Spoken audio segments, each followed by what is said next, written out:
You swallow one white tablet. Within the hour, a headache fades, a fever drops, a throbbing knee quiets. But here is the question that should stop you cold. How does aspirin know where the pain is? It's a molecule. It has no brain, no GPS, no instructions, and yet it finds the exact machinery generating your pain and shuts it down. The answer is one of the most elegant stories in all of chemistry. Let's follow it, molecule by molecule. First, the everyday picture. Pain isn't just a sensation your brain invents. It's a signal manufactured by your own cells at the site of injury or irritation. When tissue is damaged, cells release chemical messengers that turn up the volume on your nerve endings, making them fire more easily. Aspirin's job is to interrupt that message before it's even sent. But to understand how, we need to go smaller, much smaller. The aspirin tablet hits your stomach. Stomach acid, hydrochloric acid, pH around 2, begins breaking the tablet apart. The active compound, acetylsalicylic acid, dissolves into individual molecules. Each one is a benzene ring, a hexagonal loop of 6 carbon atoms, with 2 chemical arms attached, a carboxyl group and an acetyl group. That acetyl group is the key. It is the weapon aspirin carries into your bloodstream. Let's pause right here and look at this molecule. Acetylsalicylic acid, aspirin, is a small organic molecule with a very specific architecture. The benzene ring gives it a flat, rigid skeleton. The carboxyl group makes it slightly acidic, which helps it cross cell membranes. And the acetyl group, a carbon bonded to 3 hydrogens connected to a carbonyl, is the reactive arm that will, in a matter of minutes, change everything. Now the molecules cross the stomach lining and enter the bloodstream. They're swept along in the plasma, the liquid component of blood, past red blood cells tumbling like discs in a river. The aspirin molecules don't steer, they don't seek, they simply diffuse, spreading outward from high concentration to low, carried by the current wherever the blood flows. Every tissue in your body gets a dose. So how does aspirin end up working where the pain is? The answer begins with your inflamed tissue. At the site of injury, cells are producing an enzyme called cyclooxygenase, COX-2. This enzyme is the factory that manufactures prostaglandins, the molecules that sensitize your nerve endings to pain. COX-2 is not everywhere in your body in large amounts. It is upregulated, switched on in higher quantities, precisely where inflammation is happening. So the aspirin doesn't travel to the pain. The pain is where the target is most abundant. Now, let's go inside the COX-2 enzyme. Picture a long, narrow tunnel bored through a massive protein. At the far end of that tunnel is the active site, the molecular workspace where arachidonic acid, the raw material for prostaglandins, is grabbed, held, and chemically transformed. The tunnel's shape is highly specific. Only molecules with the right geometry can fit inside it. Arachidonic acid slides in like a key into a lock. And here is where aspirin makes its move. The aspirin molecule drifts into the COX-2 tunnel. Its shape is complementary. It fits. This is molecular recognition, not intelligence, not navigation, but pure geometry. The aspirin molecule's flat benzene ring and its specific arrangement of chemical arms match the contours of the tunnel with extraordinary precision.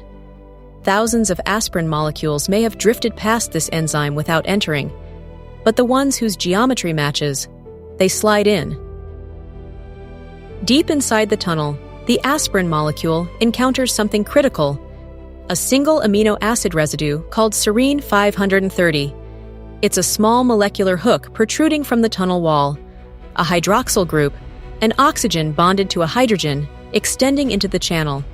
The aspirin's acetyl group and this serine hydroxyl are now within bonding distance.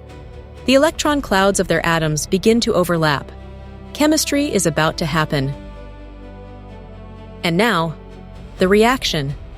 The acetyl group transfers from aspirin onto the serine residue in a process called acetylation.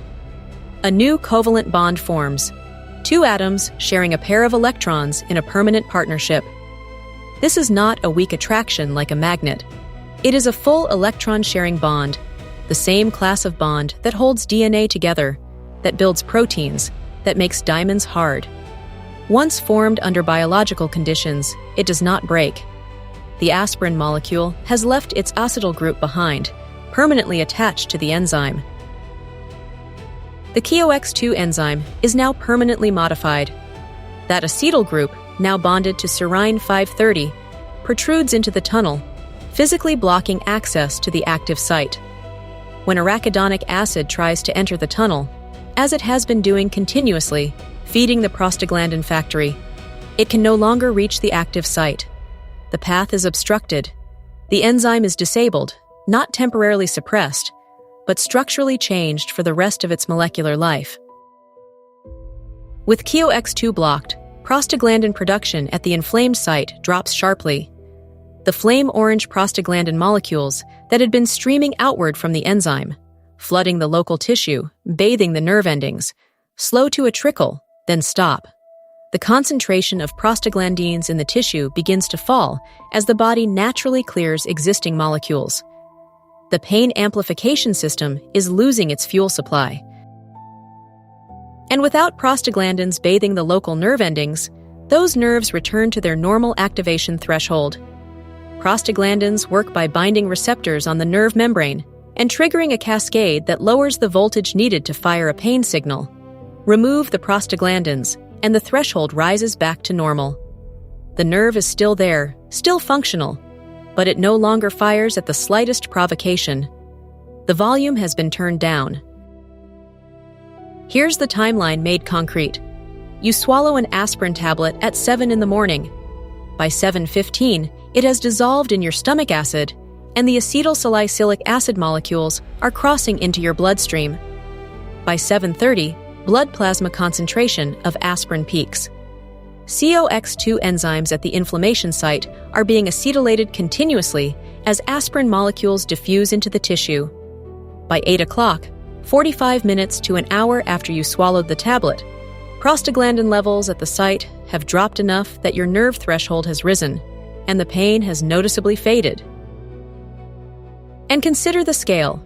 A standard aspirin tablet contains 325 milligrams of acetylsalicylic acid.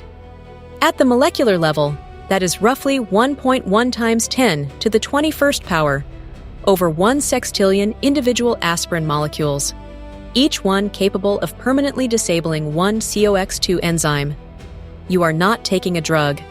You are deploying a molecular army of more than a trillion chemical agents, each one carrying a precision warhead. Now here's the twist that changes how you think about this. Aspirin does not erase pain that has already been signaled. The prostaglandins already released before aspirin arrived have already done their work. Those nerve signals have already traveled to your brain. What aspirin does is cut off future production. It is not a painkiller in the sense of blocking a signal mid-transmission. It is a factory shutdown. This is why aspirin takes 30 to 60 minutes to work. It needs time to reach the enzyme, acetylate it, and wait for the existing prostaglandins to naturally clear. And there is a second twist.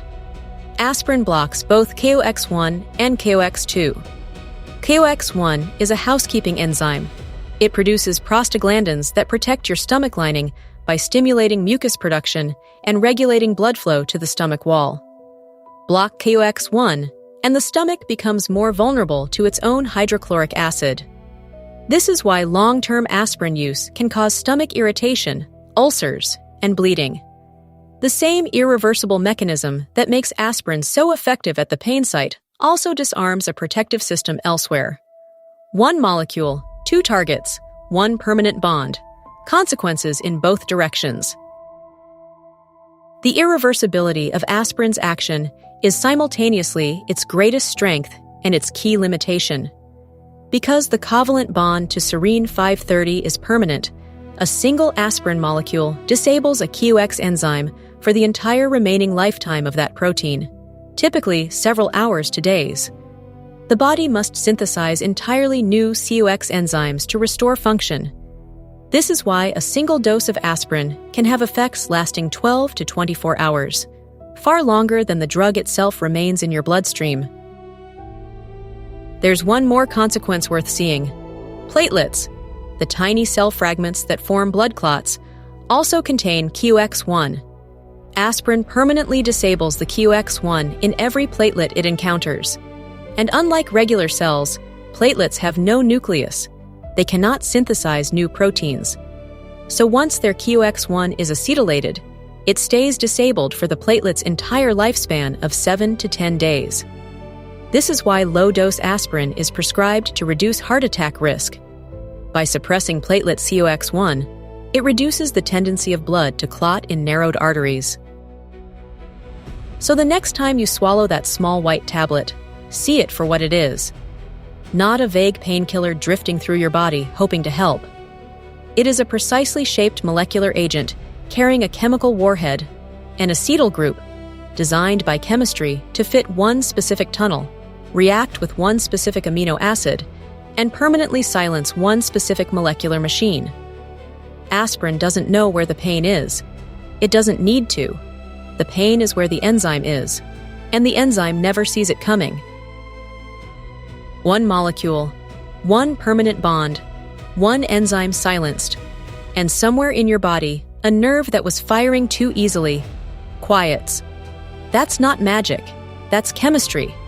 And it happens right now, inside everyone who has ever swallowed a white tablet and felt, an hour later, that the world had become slightly more bearable. The machinery of relief is invisible, molecular, and astonishingly precise.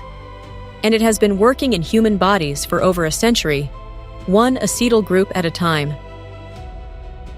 The hidden machinery of reality is always running, always precise, always astonishing, whether you can see it or not. Aspirin doesn't know where the pain is, but chemistry does. And that, perhaps, is the most wonderful thing of all. We'll see you next time at the Wonder Factory, where the invisible becomes unmissable.